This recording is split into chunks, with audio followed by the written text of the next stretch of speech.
Mo kí gbogbo àwa bàbá àti màmá, ẹ̀yin ẹ̀gbọ́n àti àbúrò gbogbo tí ẹ̀ ń gbọ́ mi nínú ilé kú àbọ̀ sí palẹ̀mọ́ ẹ̀kọ́ ilé ẹ̀kọ́ ọjọ́ ìsinmi fún ti ọ̀sẹ̀ yìí, èyí tí ó máa ń wáyé ní ọ̀sọ̀ọ̀sẹ̀. Pàápàá jùlọ, mo kí gbogbo ẹ̀yin bàbá torí wípé ilé ẹ̀kọ́ ọjọ́ ìsinmi tọ̀sẹ̀ yìí ọjọ́ bàbá ló bọ́ sí.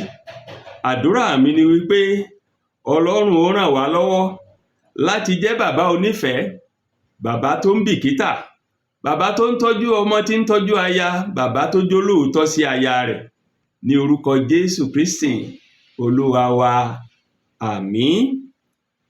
Ẹ̀kọ́ wa ti ọ̀sẹ̀ yìí, orí ọ̀rọ̀ rẹ̀, èyí ò ní gbogbo àwa ilé ẹ̀kọ́ ọjọ́ ìsinmi tí à ń tẹ̀lé ìlànà gbogbogbò èyí tí gbogbo ayé ń lò bí ìjọ onítẹ̀bọmi káàkiri gbogbo àgbáyé.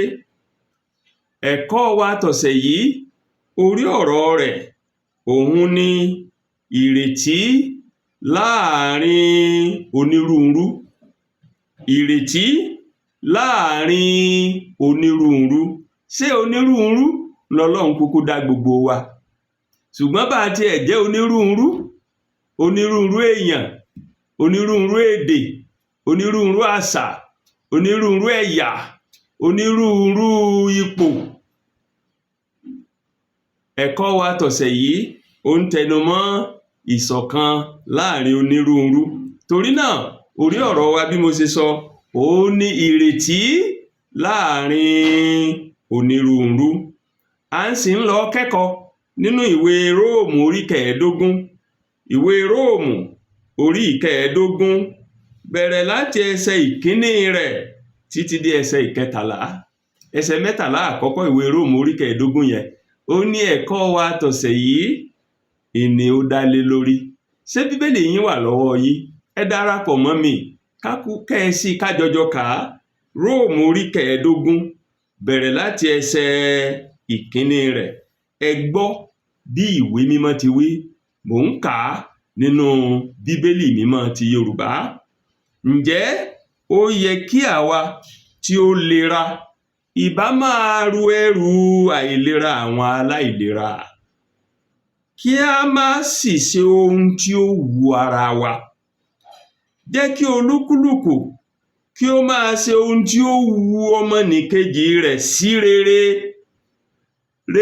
rẹ̀ láti gbèrò.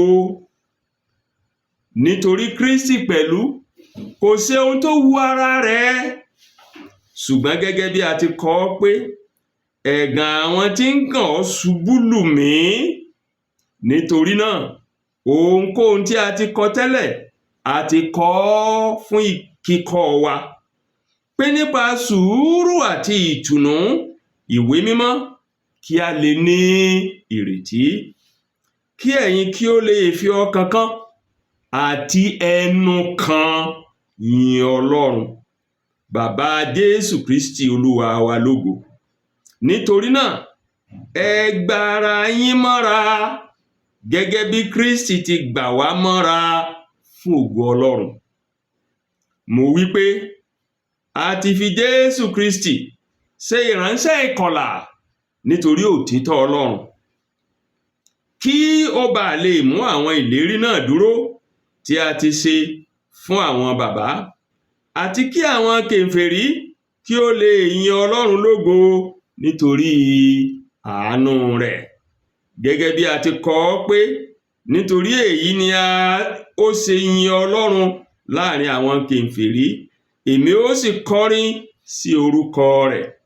Ó sì tún wí pé, ẹ̀yin kèfèrí, ẹ máa yọ̀ pẹ̀lú àwọn ènìyàn mímọ́ rẹ̀. Àti pẹ̀lú ẹ yin Ọlọ́run gbogbo ẹ̀yin kèfèrí, ẹ sì kó kìkì rẹ̀, ẹ̀yin ènìyàn gbogbo. Àìsáyà sì tún wí pé, gbòǹgbò Jésè kan ń bọ̀ wá, àti ẹni tí yóò dìde ṣe àkóso àwọn kèfèrí. Ó ní àwọn kèfèrí yóò ní ìrètí sí. Ǹjẹ́ kí Ọlọ́run ìrètí kí ó fi gbogbo ayọ̀ ohun àlàáfíà kún yín ní gbígbàgbọ́, kí ẹ̀yin kí ó lè pọ̀ ní ìrètí nípa agbára ẹ̀mí mímọ́. Èyí ni òpin ẹ̀kọ́ kíkà náà. Kí Olúwa bùkún ọ̀rọ̀ rẹ̀ fún ìgbàlà ẹ̀mí gbogbo wa. Àmín. Ẹsẹ̀ láti rántí wa, tàbí ẹsẹ̀ àkọ́sórí wa, tàbí ẹsẹ̀ àáfisọ́kàn wa nínú ẹ̀kọ́ tọ̀sẹ̀ yìí, ó ní ẹsẹ̀ 5 àti 6 ìwé tí mo kà tán yẹn, Róòmù orí 15 ẹsẹ̀ 5 àti 6 rẹ̀. Mo tún kà lẹ́ẹ̀kan sí i fún àtẹnumọ́. Ó kà báyìí pé kí ẹ̀yin kí ó lè fi ọkàn kan àti ẹnu kan yin Ọlọ́run Bàbá Jésù Kristi lógo. Nítorí náà ẹ gba ara yín mọ́ra gẹ́gẹ́ bí Kristi ti gbà wá mọ́ra fún ògo Ọlọ́run.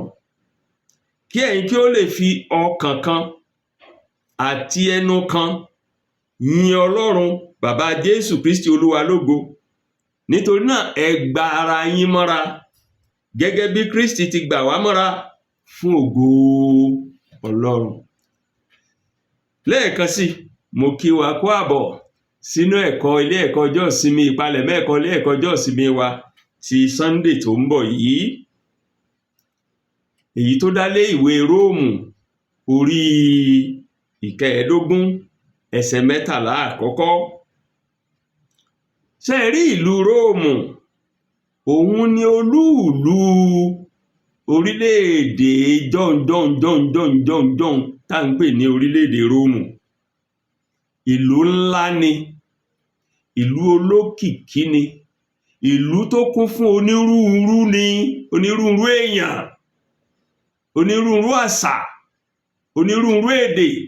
A lè fi wé bí Èkó lórílẹ̀-èdè Nàìjíríà, a lè fi wé bí London ní ilẹ̀ ọba, a lè fi wé bí New York ní orílẹ̀-èdè United States of America. Ṣé wá rí ìjọ Ọlọ́run tó wà ní Róòmù? Oríṣi ìsí èèyàn méjì ló wà ńbẹ̀. Àwọn ìsí àkọ́kọ́, òun làwọn ọmọlẹ́yìn Kristi tó jẹ́ pé Júù ni wọ́n, ọmọ Ísírẹ́lì ni wọ́n. Àwọn ìsí èèyàn kejì, òun ni àwọn ọmọlẹ́yìn Kristi tó jẹ́ pé wọn kì í ṣe Júù, wọn kì í ṣọmọ lẹ́yìn Kristi, ṣùgbọ́n tí wọ́n ti onírúurú ẹ̀yà àti èdè mìíràn lágbàáyé gba Jésù wọn ní Olúwa àti Olùgbàlà wọn. Bí ó tilẹ̀ jẹ́ wípé ọmọlẹ́yìn Kristi ni gbogbo wọn, àṣà wọn yàtọ̀, èdè wọn yàtọ̀, ìṣe wọn yàtọ̀. Kódà àwọn tó tiẹ̀ jẹ́ wípé wọ́n jọ jẹ́ ẹ̀yà kan náà àti èdè kan náà láàrin ara wọn náà, bí wọ́n ṣe dàgbà tó nínú ìgbàgbọ́ náà, ó tún kúnra tí ó mú kí ìyàtọ̀ díẹ̀díẹ̀ kó wà láàrin wọn. Onírúurú ni wọ́n.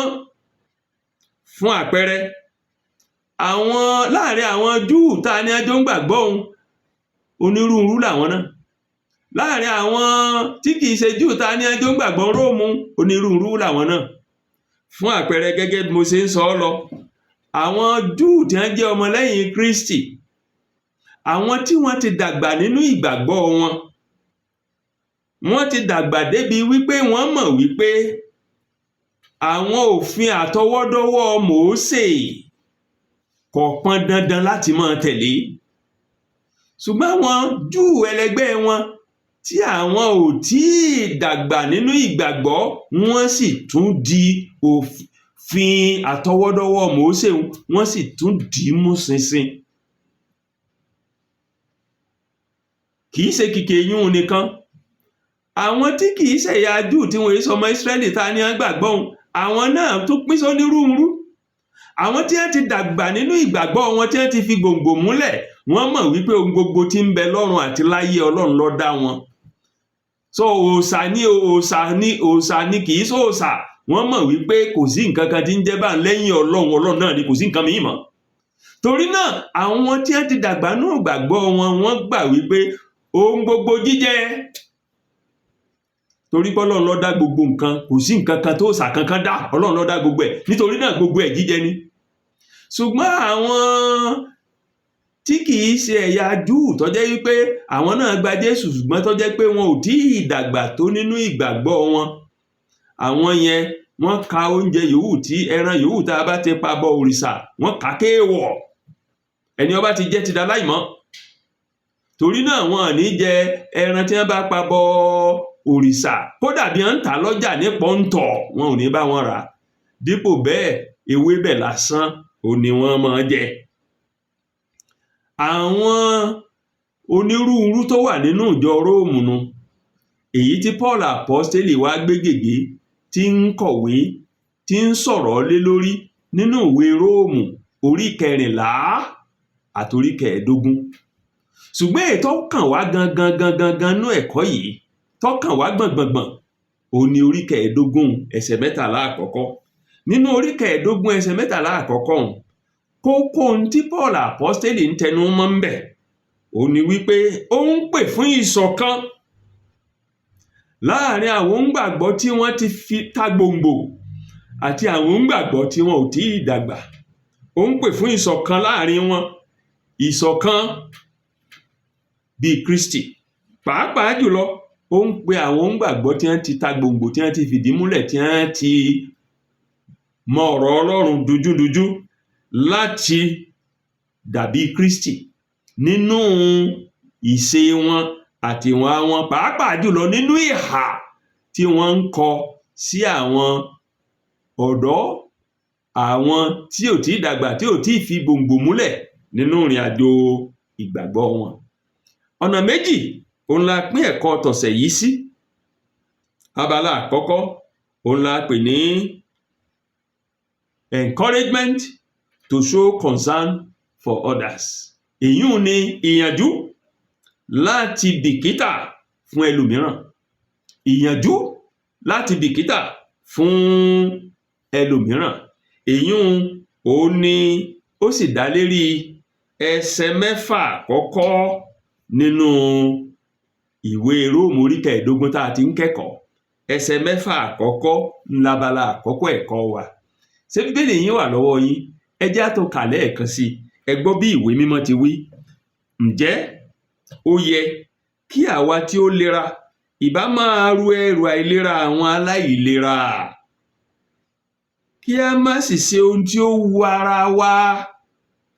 Jẹ́ kí olúkúlùkù wa kí ó máa ṣe ohun tí yóò wu ọmọnìkejì rẹ̀ sí rere rẹ̀ láti gbèrò. Nítorí Kristi pẹ̀lú kò ṣe ohun tó wura rẹ̀, ṣùgbọ́n gẹ́gẹ́ bí a ti kọ pé ẹ̀gàn àwọn tí ń gàn ọ́ ṣubú lù mí. Nítorí ohunkóhun tí a ti kọ tẹ́lẹ̀ a ti kọ fún kíkọ́ wa, pé nípa sùúrù àti ìtùnú ìwé mímọ́ kí a lè ní ìrètí. Ǹjẹ́ kí Ọlọ́run sùúrù àti ìtùnú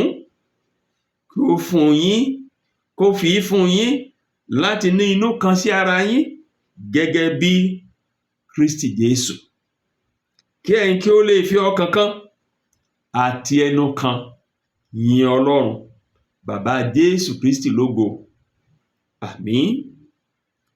Nínú abala àkọ́kọ́ ẹ̀kọ́ wa yìí, Paul apọ́stélì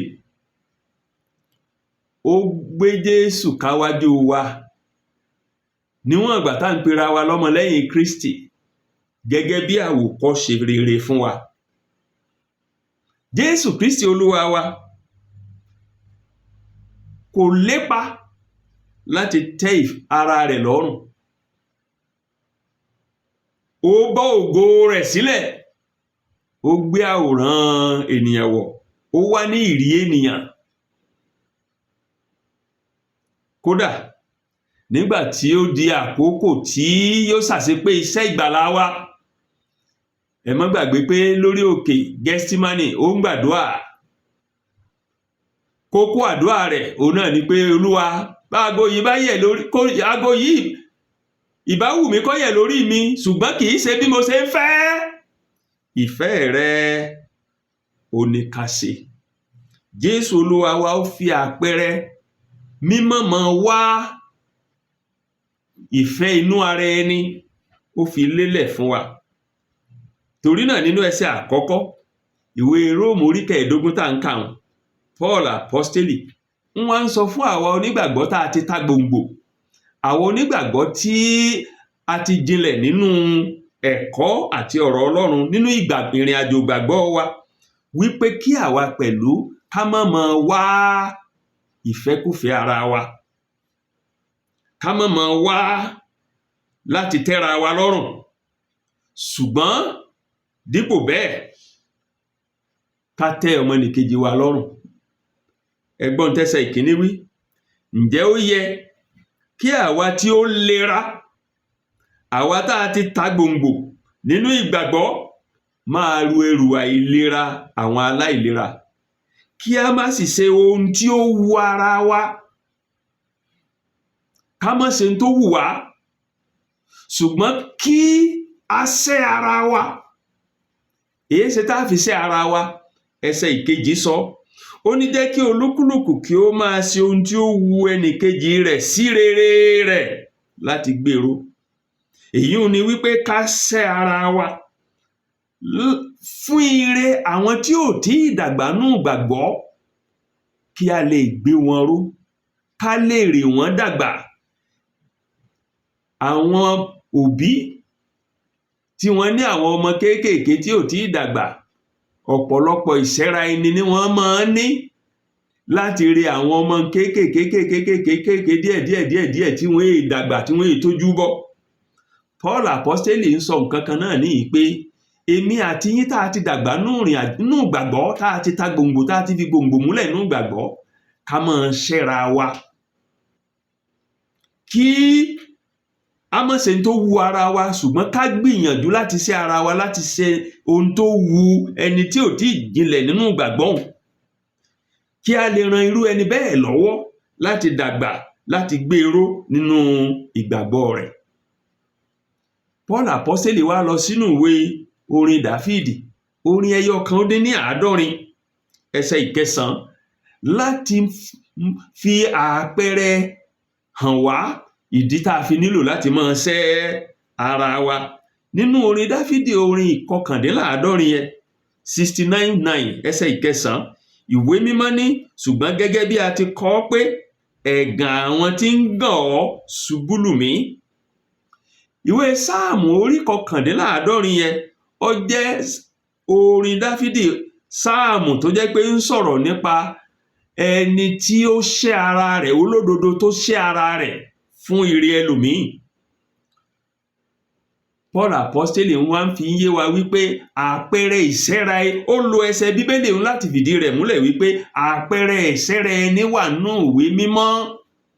Báwọn ń gbàgbọ́ ṣáájú bá ṣẹ́ra wọn fún yín kí wọ́n lè rí àwọn ẹlòmíì láti dàgbà nínú ìrìn àjò gbàgbọ́, àwọn ń gbàgbọ́ ìsinsìnyí gbọ́dọ̀ ṣe àwòkọ́ṣe wọn.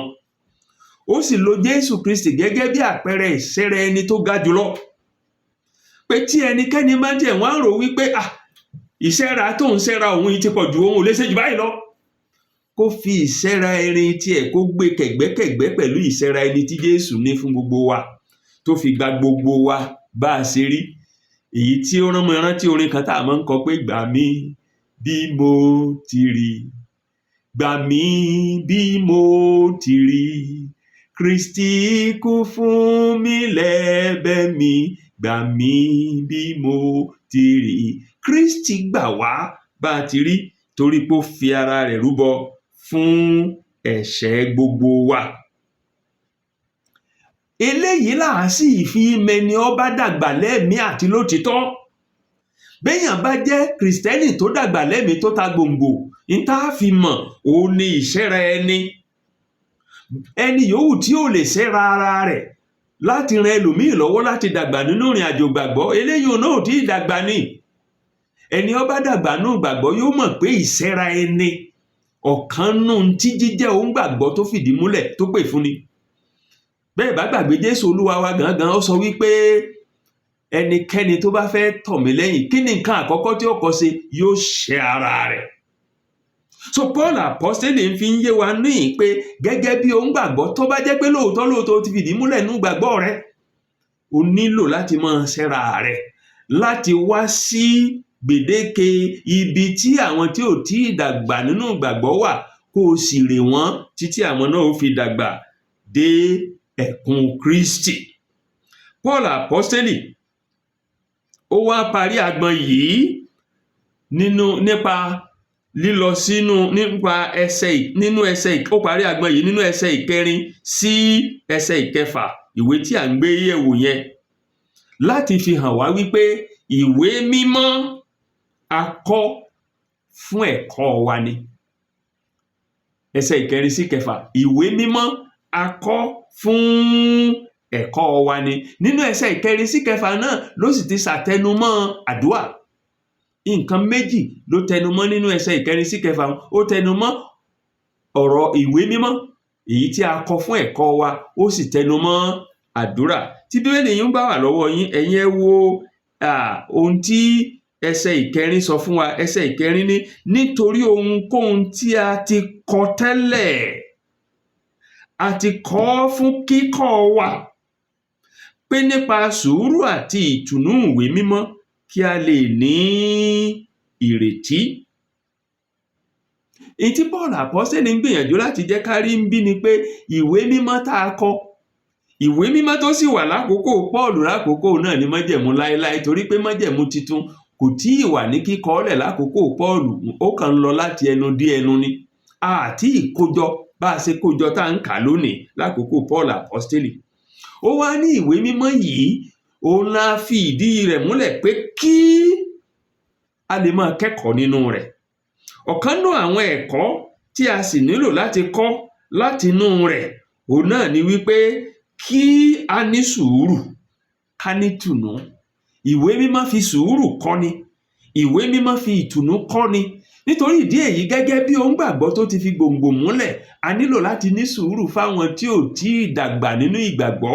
A nílò láti tù wọ́n nínú kí wọ́n ó lè dàgbà nínú ìgbàgbọ́ wọn. Eléyìí ló wá mú Paul Àpọ́stélì lọ sínú ẹsẹ̀ ìkarùn-ún níbi tí ó ti gbàdúrà kíkankíkan. Kí sì ni kókó àdúrà rẹ̀ nínú ẹsẹ̀ ìkarùn-ún? Ó ní, ǹjẹ́ kí Ọlọ́run sùúrù, Ọlọ́run ìtùnú, kí ó fi fún yín láti inú inú kan náà sí ara yín gẹ́gẹ́ bíi ti Kristi Jésù. Kókó àdúrà nínú ẹsẹ̀ ìkarùn-ún yẹn, òun náà ni wípé kí Ọlọ́run kó fún àwọn ọmọlẹ́yìn Kristi tá a ti dàgbà nínú ìgbàgbọ́ wa, àtàwa tá a ń dàgbà, kó fún wa ń sùúrù, kó fún wa ń tùnú, kí a lè ní inú kan sí ara wa. Nínú ẹsẹ̀ ìkẹfà, ó wá fi ọba lé wípé kí ẹ̀yin kí ó lè fi ọkàn kan àti ẹnu kan yin Ọlọ́run bàbá Jésù Kristi Olúwa lógo. Nígbà tí a bá ní inú kan, tá a ní ọkàn kan, ìgbà yún látò lè fi ọkàn kan yin Ọlọ́run. Ní ẹnìkan ò ní máa gbé ọ́tò, lẹ́nìkan ò ní máa gbé bèèsì tí ò ní jọra wọn. Ṣùgbọ́n tí a bá ní inú kan àti ẹnu kan àti ọkàn kan, a lè yin Ọlọ́run láì ní fi ṣe onírúurú ohun orin èyí tẹ́nìkọ̀ọ̀kan wá ní. Láì sí ìṣọ̀kan, Ọlọ́run ò lè jẹ́ àyè lógo láàrin àwọn ènìyàn rẹ̀. Torí pé àìní ìṣọ̀kan, ìyapa láàrin àwọn ọmọlẹ́yìn Kristi kì í fògo fọ́lọ́run. Àbùkù àti ẹ̀gàn ló máa ń fi fún Ọlọ́run. Máa ń fún àwọn aláìgbàgbọ́ lẹ́nu láti sọ̀rọ̀ bó ṣe wù wọ́n sáwọn ọmọlẹ́yìn Kristi, àti láti gan Ọlọ́run tí wọ́n tiẹ̀ láwọn ń sìn. Ìdí nìyí tí Jésù Olúwa wa gangan kó tó lọ sórí igi àgbélébù nínú ìwé ìhìnrere Jọ́ọ̀nù orí 17 tó fi gbàdúrà kíkankíkan pé kí àwọn tí ó gbà mí, àwọn ọmọ ẹ̀yìn mi yìí àti àwọn tí ó gbà mí gbọ́ nípa wọn, kí wọ́n lè wà ní ìṣọ̀kan. Kì í ṣe kìkì eyín nìkan. Nínú ìwé Jọ́ọ̀nù kan náà, ìhìnrere Jọ́ọ̀nù orí 13 ẹsẹ̀ 45, ó sọ wípé nípa èyí ni gbogbo èèyàn ó fi mọ̀ yín ní ọmọ ẹ̀yìn mi, nígbà tí ẹ̀yin bá ní ìfẹ́ sí ọmọnìkejì yín. Torí náà, láìsí ìṣọ̀kan, láìsí ìfẹ́, láìsí ìṣọ̀kan láàrin àwọn onígbàgbọ́, Ọlọ́run kì í gba ògo. Ìfẹ́ àti ìṣọ̀kan òní máa ń mú kí Ọlọ́run gbògo lórí ayé wa. so nínú abala àkọ́kọ́ yìí Paul apọ́sítélì wá ń tẹnu mọ́ wípé àwa tá a ti dàgbà nínú ìgbàgbọ́ ká ṣe ara wa láti ran àwọn tí ò tí ì dàgbà nínú ìgbàgbọ́ lọ́wọ́ kí àwọn pẹ̀lú kí wọ́n lè di ọkùnrin kí wọ́n lè dakọ́ni nínú ìgbàgbọ́. Nítorí náà ní abala àkọ́kọ́ ẹ̀kọ́ wa yìí lérèfé Paul apọ́sítélì ń fìdí rẹ̀ múlẹ̀ wípé onírúurú ló wà nínú ìjọ, kò sì sí tá a lè ṣe sí torí onírúurú lọ́lọ́run dá ayé, ṣùgbọ́n bí onírúurú tiẹ̀ wà nínú ìjọ Paul apọ́sítélì ń béèrè fún ìṣọ̀kan láàrin onírúurú, unity in diversity, ìṣọ̀kan láàrin onírúurú. Kì í ṣe kìkì yìí nìkan Paul apọ́sítélì ń pè wá níjà, pàápàá jùlọ àwa tí ajẹ́pá ti fi gbòǹgbò múlẹ̀ àti dàgbà nínú ìgbàgbọ́ pé ká ní ìṣẹ́ra ẹni, ká ní ìfaradà, pàápàá jùlọ láti rí àwọn tí ò tí ì dàgbà káwọn náà dàgbà nínú ìrìn àjò ìgbàgbọ́ wọn. Lọ́nà mìíràn Paul apọ́sítélì nínú abala àkọ́kọ́ ẹ̀kọ́ yìí ó ń pè wá níjà láti dúró gangan nínú ẹ̀kọ́ ọ̀rọ̀ Ọlọ́run, nínú Bíbélì mímọ́, nínú àkọsílẹ̀ ọ̀rọ̀ Ọlọ́run tọ́ra akọ́ fún ẹ̀kọ́ wa ni. Bákan náà nínú abala àkọ́kọ́ ẹ̀kọ́ yìí Paul apọ́sítélì gbàdúrà kíkankíkan pé kí àwa ọmọlẹ́yìn Kristi àtàwa tá a ti dàgbà nínú ìgbàgbọ́ àtàwa tá a ti dàgbà àtàwa tá a ti fi gbòǹgbò múlẹ̀ àtàwa tá a ti fi gbòǹgbò múlẹ̀ àtàwa tá a pè ní ẹni tó lera àtàwa tá a pè ní ẹni tí ò lera kí a kún fún àdúrà ká wà ní ìṣọ̀kan. Ibi tí abala àkọ́kọ́ ẹ̀kọ́ wa tó ti tẹnubodò tó ti mú mi ní ọ̀sẹ̀ yìí nù. Eléyìí ni ó mú wa lọ sí abala kejì, èyí tí a pè àpèlé rẹ̀ ní ẹ gba ara yín gẹ́gẹ́ bí Kristi ṣe gbà yín, accepting one another in Christ. Ẹ gba ara yín nínú Kristi, ẹ gba ara yín bí Kristi ṣe gbà yín, ẹ gba ara yín mọ́ra bí Kristi ṣe gbà yín, ẹ gba ara yín mọ́ra nínú Kristi, accepting one another in Christ. Eléyìí ò sì ní Róòmù tá a ti kẹ́kọ̀ọ́ náà ni orí kẹẹ̀ẹ́dógún ẹsẹ̀ ìkeje sí ìkẹtàlá. Róòmù tá a ti ń kẹ́kọ̀ọ́ yẹn náà ni orí kẹẹ̀ẹ́dógún ẹsẹ̀ ìkeje sí ìkẹtàlá rẹ̀. Tí Bíbélì yín bá wà lọ́wọ́ yín ẹ jẹ́ ká jọ kà á, mò ń kà lẹ́ẹ̀kan sí láti inú Bíbélì mímọ́ Yorùbá. Nítorí náà ẹ gba ara yín mọ́ra gẹ́gẹ́ bí Kristi ti gbà wá mọ́ra fún ògo Ọlọ́run. Mo wí pé a fi Jésù Kristi ṣe ìránṣẹ́ ìkọlà nítorí òtítọ́ Ọlọ́run, kí ó bá lè mú àwọn ìlérí náà dúró tí a ti ṣe fún àwọn bàbá, àti kí àwọn kèfèrí kí ó lè yin Ọlọ́run lógo nítorí àánú rẹ̀, gẹ́gẹ́ bí a ti kọ ọ́ pé nítorí èyí ni èmi ó ṣe yìn ọ́ láàrin àwọn kèfèrí, èmi ó sì kọrin sí orúkọ rẹ̀.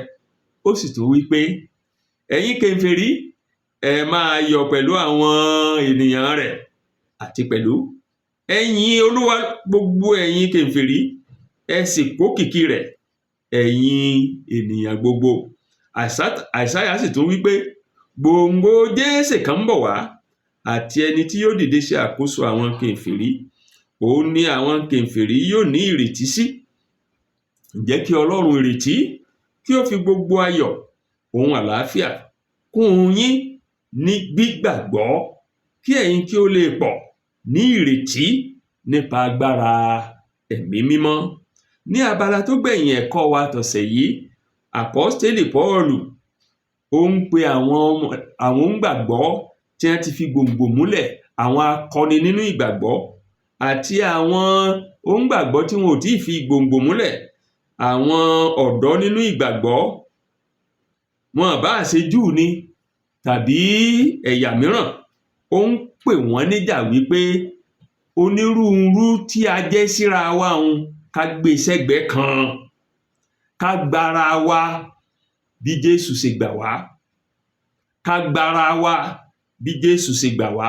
Eléyìí ló tẹnumọ́ pàápàá jùlọ nínú ẹsẹ̀ ìkeje tí abala kejì ẹ̀kọ́ wa yìí ti bẹ̀rẹ̀ nígbà tó ní nítorí náà ẹ gba ara yín mọ́ra gẹ́gẹ́ bí Kristi ti gbà wá mọ́ra fún ògo rẹ̀. Ẹ gba ara yín mọ́ra gẹ́gẹ́ bí Kristi ṣe gbà wá mọ́ra fún ògo rẹ̀. Ẹnìkan wá béèrè wípé bóò ni Kristi ṣe gbà wá mọ́ra? Kristi gbà wá mọ́ra láì ní fi ṣe onírúurú, láì ní fi ṣe ẹ̀yà, láì ní fi ṣe èdè, láì ní fi ṣe àwọ̀, láì ní fi ṣe ìlú, láì ní fi ṣe ipò, láì ní fi ṣe o mọ̀ ọ́n kọ àbó o mọ̀ ọ́n kọ o mọ̀ ọ́n kà àbó o mọ̀ ọ́n kà. Ó gbà wá bá a ṣe rí. Bí Kristi bá a ṣe rí ni Kristi gbà wá. Paul apostoli wọ́n sọ wípé bí Kristi bá gbà wá bá a ṣe rí, káwa náà gbára wa bí a ṣe rí. Ìdí orin tí mo kọ lẹ́ẹ̀kan nu tí mo sì tún fẹ́ tó kọ báyìí. Gbà mí bí mo ti rí, gbà mí bí mo ti rí, Kristi kú fún mi lẹ́bẹ̀ mi, gbà mí bí mo ti rí. Ẹ jẹ́ agbára wa bá a ti rí. Onírúurú ni wá. Bá a ti rí lónìí, bá a ṣe jónírúurú náà. Paul apostoli nínú ẹsẹ̀ ìkeje yìí ní ká gbára wa bá a ṣe rí. Ó wá fún wa ní ìdí méjì tí a fi gbọ́dọ̀ gbára wa bá a ṣe rí. Ó fún wa ní ìdí méjì tá a fi gbọ́dọ̀ gbára wa bá a ṣe rí. Ìdí àkọ́kọ́ ló wà ní abala kejì ẹsẹ̀ ìkeje yẹn. Ìdí àkọ́kọ́ tá a fi gbọ́dọ̀ gbára wa bá a ṣe rí, ó ní wípé nípa gbígbára wa bá a ṣe rí ni Ọlọ́run ṣe lè gbògo lórí ayé wa.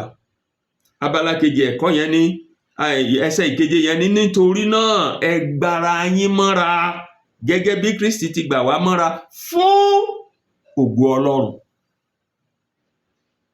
Gbígbára wa bá a ṣe rí ló lè fògo fún Ọlọ́run. Tá a bá kọ̀yìn síra wa kò ní fògo fọlọ́run. Gẹ́gẹ́ bí mo ṣe sọ ṣáájú lábala àkọ́kọ́ ẹ̀kọ́ wa, ìyapa kì í fògo fọlọ́run, ìṣọ̀kan ní máa fi ògo fún Ọlọ́run. Ìyapa ní máa mú ẹ̀gàn àti àbùkù bá orúkọ Ọlọ́run ni nípasẹ̀ àwọn tí wọ́n láwọn ń sìn.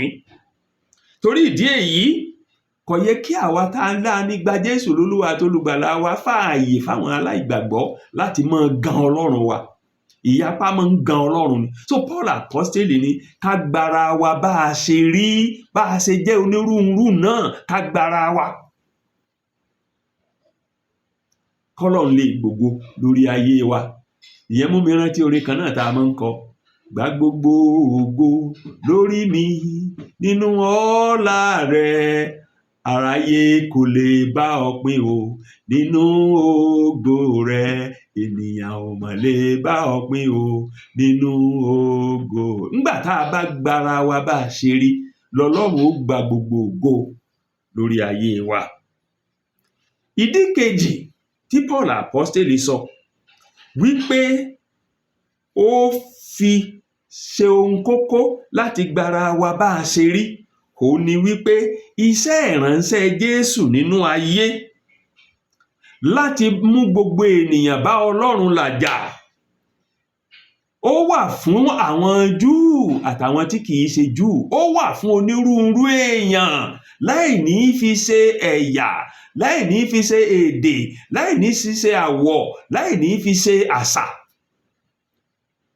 Iṣẹ́ ìránṣẹ́ Jésù nínú ayé láti mú gbogbo ènìyàn bá Ọlọ́run làjà. Ó wà fún onírúurú.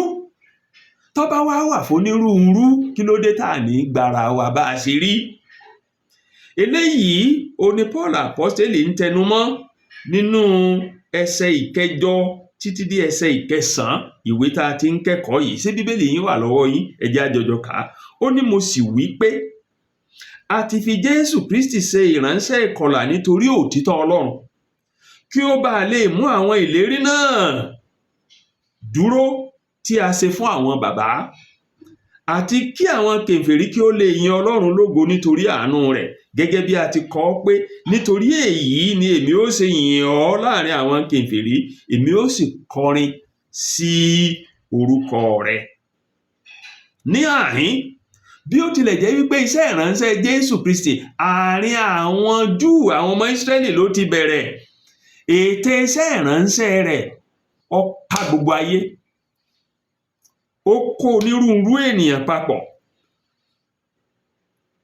Ète iṣẹ́ ìránṣẹ́ Jésù Kristi òun ni láti kó onírúurú èèyàn, onírúurú ẹ̀yà, onírúurú ẹ̀dà èdè tó wà ní ayé láti mú gbogbo wa bá Ọlọ́run làjà, láì ní fi ṣe èdè tá ń sọ, láì ní fi ṣe àwọ̀ wa, láì ní fi ṣe ọ̀rọ̀ wa, láì ní fi ṣe ẹ̀yà tá a jẹ́ tàbí ipò tá a dì mú. Bá a ṣe jẹ́ onírúurú náà ni Ọlọ́run rán Jésù wá sáyé láti mú wa bá a làjà. Torí náà Paul apostoli láti wá fìdí èyí múlẹ̀ wípé ète ìwásáyé Jésù onírúurú èèyàn ló wà fún, kì í ṣe fáwọn ọmọ Ísírẹ́lì nìkan. Paul apostoli wá bẹ̀rẹ̀ sí bọ́n dá orúkọ máa mú jáde látinú Bíbélì àwọn Júù tá à ń pè ní májẹ̀mú láíláí nìsín. Ó bẹ̀rẹ̀ sí í ṣe àfàyọ onírúurú ẹsẹ̀ Bíbélì tó fìdí rẹ̀ múlẹ̀ wípé láti bẹ̀rẹ̀ pẹ̀pẹ̀ ńlọlọ́run ti ní léètò wípé onírúurú lòun ó gbàlà.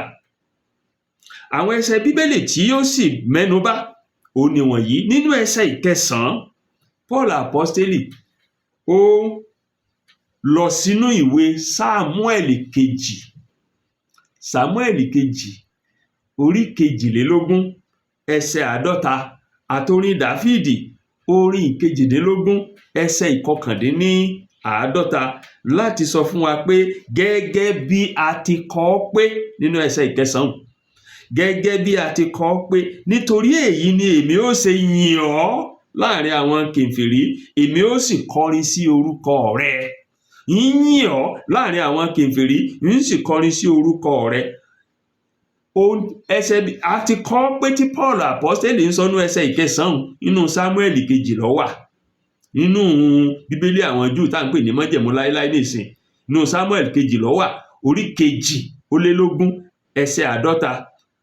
Gbólóhùn kan náà a tún lè rí inú orin Dáfídì orin 18 ẹsẹ̀ 51. Kí ló mú Paul lọ sínú àwọn ẹsẹ̀ Bíbélì àwọn Júù yìí? Ó lọ ọbẹ̀ láti fìdí rẹ̀ múlẹ̀ wípé àwọn tá ń pè ń kèfèrí, èyí ò ní gbogbo ẹ̀yà yòókù tí ń bẹ láyé yàtọ̀ fún ẹ̀yà Ísírẹ́lì, gbogbo wọn pátá náà wà nínú ètè Ọlọ́run láti bẹ̀rẹ̀ pẹ̀pẹ̀ láti ṣètò ìgbàlà wọn. Paul ò dúró síbẹ̀ nìkan. Nínú ẹsẹ̀ 10 ó tún lọ sínú ìwé mímọ́ mìíràn nínú ìwé mímọ́ àwọn Júù, nígbà tó ní ó sì tún wí pé ẹ̀yin kèfèrí ẹ máa yọ̀ pẹ̀lú àwọn èèyàn rẹ̀. Àwọn wo ni kèfèrí? Mo ti ń tẹnu wọn fún wa. Àwọn kèfèrí ó ní gbogbo ẹ̀yà ayé yòókù tí kì í ṣẹ̀yà Ísírẹ́lì. Àwọn wo lè èèyàn rẹ̀? Àwọn èèyàn rẹ̀ ó ní àwọn Júù, àwọn ọmọ Ísírẹ́lì, àwọn ìran Ábúráhámù. Now, nínú ẹsẹ̀ 10 yẹn Paul apostoli lọ sínú ìwé Deuteronomy orí 28. Ntí Deuteronomy orí 28 ẹsẹ̀ 43 tó sọ òní Paul gbé sínú ẹsẹ̀ 10. Ẹ̀yin kèfèrí ẹ máa yọ̀ pẹ̀lú àwọn èèyàn rẹ̀. Ìyún ni wípé ètò Ọlọ́run láti bẹ̀rẹ̀ pẹ̀pẹ̀ ó ní láti gba gbogbo ayé là.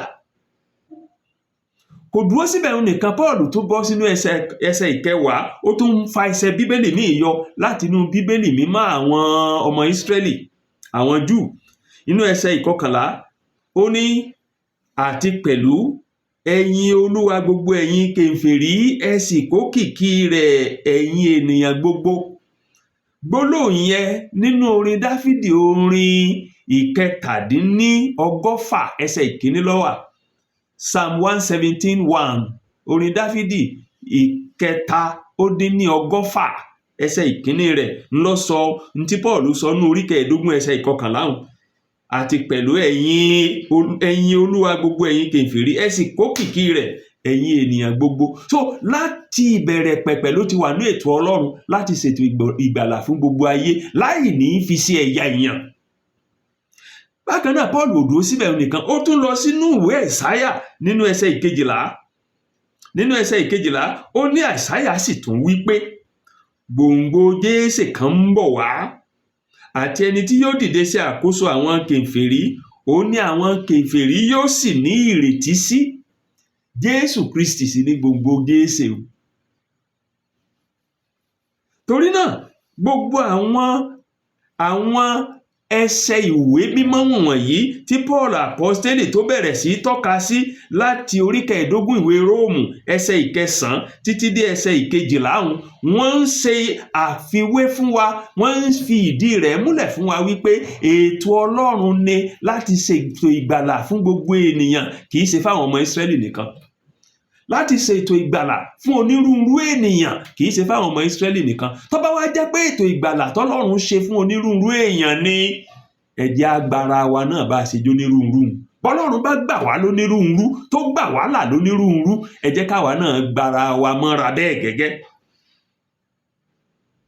Paul apostoli ó wá parí gbogbo ẹ̀kọ́ yìí pẹ̀lú ìpèníjà fún ìṣọ̀kan, pẹ̀lú àdúrà fún ìṣọ̀kan nínú ẹsẹ̀ tó gbẹ̀yìn, ẹsẹ̀ 13, ìṣọ̀kan àwọn onígbàgbọ́.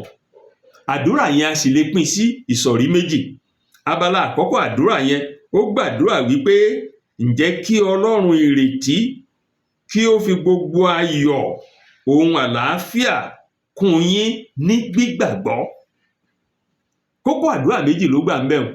Kí Ọlọ́run ìrètí kí ó fi àdúrà àkọ́kọ́ gbogbo ayọ̀, àdúrà kejì àlàáfíà kún yín ní gbígbàgbọ́.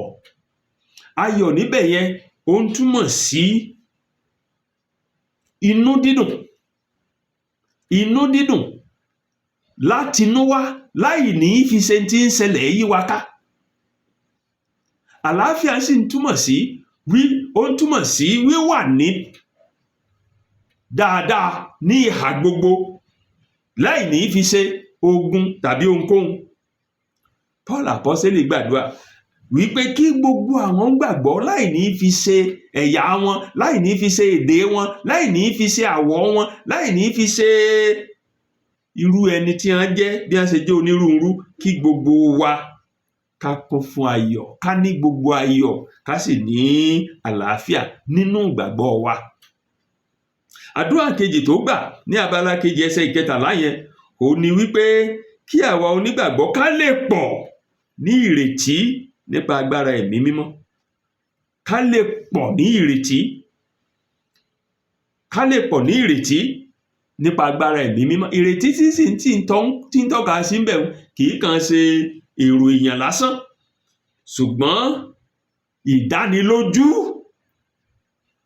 ìmúṣẹ ìlérí Ọlọ́run, èyí tí a ń fi fúnni nípa agbára ẹ̀mí mímọ́. Nítorí náà Paul apostoli lábala tó gbẹ̀yìn inú ẹsẹ̀ 14 yìí, bó ṣe gbàdúrà nínú ẹsẹ̀ 5 náà ló gbàdúrà nínú ẹsẹ̀ 14 yìí fún ìṣọ̀kan ìjọ Kristi. Bá a tilẹ̀ jẹ́ onírúurú ẹ̀yà, bá a tilẹ̀ jẹ́ onírúurú èèyàn, bá a tilẹ̀ jẹ́ onírúurú èdè, bá a tilẹ̀ jẹ́ onírúurú àṣà àti bẹ́ẹ̀ bẹ́ẹ̀ lọ. Ibi tí ẹ̀kọ́ wa ti ọ̀sẹ̀ yìí tó ti tẹnubodè tó mú mi nìyẹn. Ṣùgbọ́n ká tó máa lọ, ẹ jẹ́ kí n tẹnumọ́ àwọn kókó 2 àbí 3 nínú ẹ̀kọ́ yìí fún ìmúlò wa lójoojúmọ́. Nǹkan àkọ́kọ́ tí mo sì fẹ́ tẹnumọ́ òun náà ni wípé gẹ́gẹ́ bí ọmọlẹ́yìn Kristi, máa lépa ìṣọ̀kan láàrin onírúurú, máa lépa ìṣọ̀kan láàrin onírúurú ẹ̀yà, láàrin onírúurú àwọ̀, láàrin onírúurú ìjọ.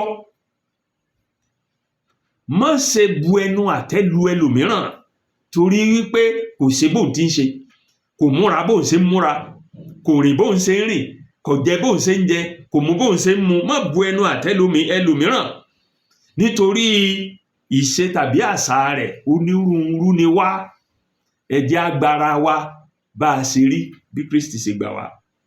Kókó kejì òun ni wípé ẹ jẹ́ ká jẹ́ onígbàgbọ́ tó fi gbòǹgbò múlẹ̀. Onígbàgbọ́ tó fi gbòǹgbò múlẹ̀ yóò ṣe ara rẹ̀, yóò rẹra rẹ̀ ńlẹ̀ kó lè ran àwọn tí ò tí fi gbòǹgbò múlẹ̀ lọ́wọ́, káwọn náà lè fi gbòǹgbò múlẹ̀ nínú ìgbàgbọ́ wọn. Àwọn òbí, ẹ mọ̀ bí wọ́n ṣe máa ń tọ́jú ọmọ láti kéńkélé tí è dàgbà. bẹ́ẹ̀ gẹ́gẹ́ ni àwa tá a ti dàgbà nínú ìgbàgbọ́ a ní ojúṣe láti ṣẹ́ra wa láti ran àwọn tí ó jẹ́ ọmọ ọwọ́ ọmọ ìrìnsẹ̀ nínú ìgbàgbọ́ lọ́wọ́ káwọn náà lè di ọkùnrin kí wọ́n lè dobìnrin nínú ìgbàgbọ́. Lọ́nà kẹta, ìwé mímọ́ àti àdúrà ó jẹ́ ohun kò ṣeé mọ̀ní méjì fún ìdàgbà Kristẹni nínú ara àti nínú ẹ̀mí. Ìwé mímọ́ àti àdúrà ohun kò ṣeé mọ̀ní méjì ni fún ìdàgbà ọmọlẹ́yìn Kristi nínú ara àti nínú ẹ̀mí. Nítorí ìdí èyí, ìjọ Ọlọ́run gbọ́dọ̀ fi òté lé ọ̀rọ̀ Ọlọ́run àti àdúrà nínú ohun gbogbo tá à ń bá ń ṣe. Eléyìí ló mú kí àwọn àpọ́stélì nínú ìwé Iṣẹ́ àwọn àpọ́stélì ní àwa ò ní fi ọ̀rọ̀ Ọlọ́run àti iṣẹ́ ìránṣẹ́ ọ̀rọ̀ náà àti àdúrà sílẹ̀ ká máa ṣe ìránṣẹ́ tábìlì. Wọ́n mọ̀ wípé iṣẹ́ ìránṣẹ́ ọ̀rọ̀ náà, ọ̀rọ̀ Ọlọ́run àti àdúrà ohun kò ṣeé mọ̀ní ni fún ìdàgbà àjọ Ọlọ́run àti ọmọlẹ́yìn Kristi. Torí ìdí èyí, ìjọ Kristi kọ̀ọ̀kan, ọmọlẹ́yìn Kristi kọ̀ọ̀kan gbọ́dọ̀ mú nǹkan méjèèjì yìí lọ́kọ̀ọ́kúndùn. Ká máa wà lábẹ́ ẹ̀kọ́ ọ̀rọ̀ Ọlọ́run ńgbà gbogbo, ká máa wà lábẹ́ àdúrà ńgbà gbogbo. Ká sì jẹ́ kí àdúrà gbogbo tá a máa gbà kó máa wà ní ìbámu pẹ̀lú ọ̀rọ̀ Ọlọ́run. Ó ṣeni láàánú lónìí wípé ọ̀pọ̀lọpọ̀ àdúrà tá ń gbà lé Ọlọ́run lónìí ni ọ̀bá Bíbélì fún. A sì bá wa wí torí pé a dàbí ìjọ Bèríà tí ò yé ọ̀rọ̀ Ọlọ́run ré, tó jẹ́ pé ńgbà wọ́n bá délé ìwé mímọ́ ni wọ́n ó tún máa ṣí ìwé mímọ́ wò bóyá táwọn pásítọ̀ wọn sọ bọ́yọ́ bá Bíbélì mu àbí ọ̀bá Bíbélì mu. Lọ́nà kẹrin, ìwọ gẹ́gẹ́ bí onígbàgbọ́ tó ti dàgbà nínú ìgbàgbọ́, mọ́ ṣe já àwọn tí ò tí ì dàgbà, mọ́ ṣe já wọn kulẹ̀, mọ́ jọ̀rọ̀ wọn ó sú ọ. Àdúrà mi ni pé ọ̀rọ̀ tiẹ̀ náà ò ní sú Ọlọ́run. Bá ò bá fẹ́ kọ́rọ̀ rẹ̀ ó sú Ọlọ́run, má jẹ́ kọ́rọ̀ onígbàgbọ́ tí ò tí ì dàgbà nínú ìgbàgbọ́ rẹ̀ ó sú ọ náà láti ràn án lọ́wọ́ láti dàgbà nínú ìgbàgbọ́. Àwọn òbí wọn èjọ́rọ̀ àwọn ọmọ wọn ó sú wọn títí wọn ó fi rè wọ́n tí wọ́n dàgbà. Bẹ́ẹ̀ èèyàn bá ń ṣe èèyàn fún ọmọ rẹ̀, mélòó ló wá yẹ ká ṣe fún ògo Ọlọ́run láti mú àwọn ọmọlẹ́yìn Kristi tí ò tí ì dàgbà nínú ìrìn àjò ìgbàgbọ́ wọn.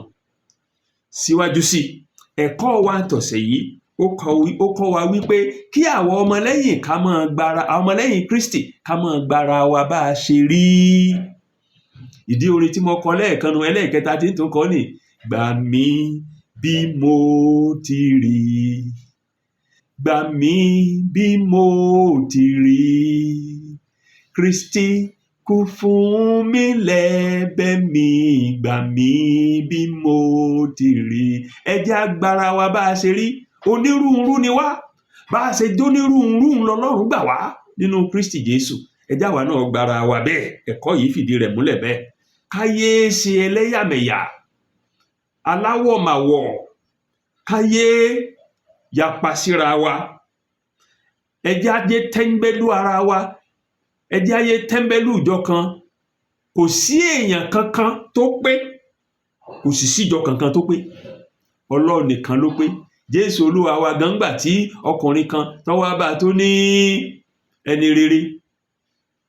Jésù dá lóhùn wípé ẹni rere kan ò sí àfi bàbá mi tí ń bẹ lọ́run.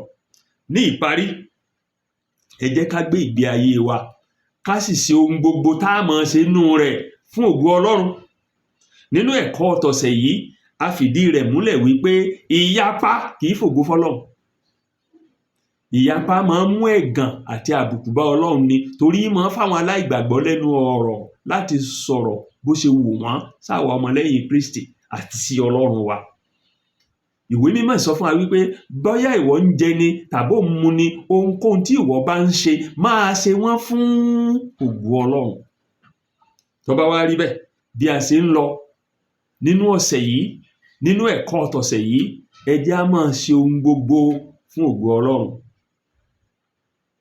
Ẹ jẹ́ á máa ṣe ohun gbogbo fún ògo Ọlọ́run. Ọ̀kan nù tá a sì lè ṣe fún ògo Ọlọ́run òun ni ká ní ìṣọ̀kan láàrin onírúurú èèyàn tá a jẹ́, onírúurú ìjọ tá a ní, onírúurú àṣà tó wà, onírúurú èdè tó wà, onírúurú ìṣe tó wà. Ká sì yé tẹ́ńbẹ́lú ẹnìkan tàbí fojú tínrín ẹnìkan nítorí pé bóyá ìṣe rẹ̀ àbí ìjẹ rẹ̀ kò bá ti wá mú. Ibi tí ẹ̀kọ́ wa tòní tó ti tẹnubodò tó ti mú mi nìyẹn. Títí ọ̀sẹ̀ tí ń bọ̀ tá a tún máa pàdé, mo fà yín lé àwọn olùkọ́ wa lọ́wọ́ ní gbogbo ilé ẹ̀kọ́ ọjọ́ ìsinmi kíláàsì wa kọ̀ọ̀kan nínú ìjọ wa gbogbo ní ọjọ́ Olúwa tí ń bọ̀. Àdúrà mi ni wípé nígbà tá a bá ń kẹ́kọ̀ọ́ yìí ní ọjọ́ Olúwa tí ń bọ̀, Olúwa ó tú ọ̀ sí wa níyè láti rí i wípé a nílò ara wa. A sì ní pàápàá jùlọ àwa tá a ti dàgbà nù gbàgbọ́, a nílò láti ṣẹ́ ara wa láti ran àwọn tí ò tí ì dàgbà lọ́wọ́ kí wọ́n lè dàgbà nínú Kristi. A nílò láti wà ní ìṣọ̀kan. Àwọn olóyìnbó ní united we stand, divided we fall. Ní ìṣọ̀kan a dúró ṣinṣin, ní ìyapa a ó ṣubú. Àdúrà mi ni wípé àtèmi àtẹ̀yin inú ìrìn àjò gbàgbọ́ tá a wà yìí, a ò ní ṣubú tá a fi bá Jésù jọba ní orúkọ Jésù Kristi Olúwa wa. Ó dìgbà kan náà.